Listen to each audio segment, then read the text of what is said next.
Ito po mga katiits yung hinuhukay namin. Ito po, punong nara po yan, tinabunan na namin. Kasi po dito kami unang naghukay. Kaya ganyan po yung nangyayari sa lupa.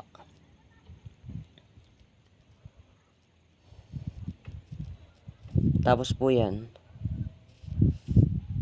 ang lalim po siguro niyan nasa 3 feet, 3 meter. Pa 4 meter na po kami. Tapos po, pagdating dyan sa 3 to 4 meter, may mga kahoy na po. Tapos graba. Ayun po yung kahoy. Ayan po yung kahoy. Hindi po namin alam kung ano ibig sabihin yan Kung lalalim pa po kami. Kasi marami na po kaming tinanggal dyan na kahoy. Yan po yung kahoy yung maitim na yan sa ilalim. Yan. Itim na kahoy po yan. Ano kaya pong may papaya nyo sa amin? Didiretsuhin po ba namin palalim?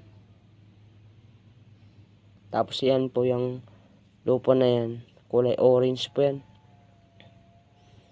Yan, kulay orange po. Ayan po, makita nyo naman po. Dito po yung pinakamaraming kahoy na tinanggal namin. Mga nakasalansan po na kahoy. May mga uling, shell, tapos graba po. Matigas, maligat po yun. Graba na tinatanggal namin, kasama niya yung maligat na lupa. Yan po. Sana po matulungan niyo po kami.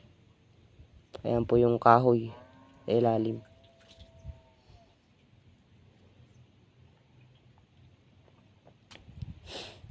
Yan po. Tinimberan na po namin ang pagtambakan ng lupa.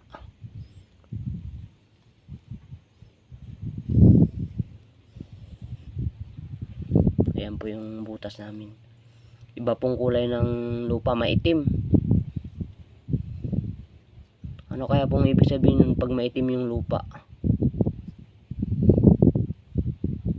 Mga katiits.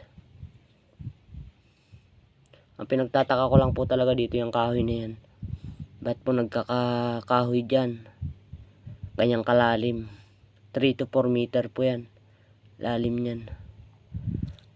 Ang dami na po namin tinanggal na kahoy dito. May mga uling,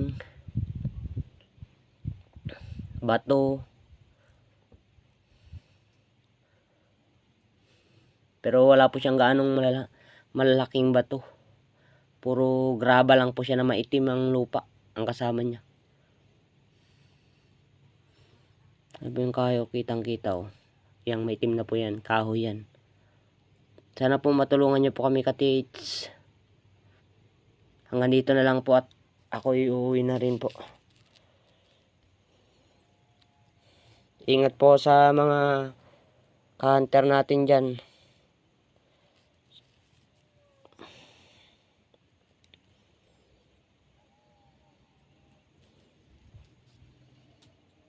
Hindi po namin alam kung malapit na to o lalalim pa kami.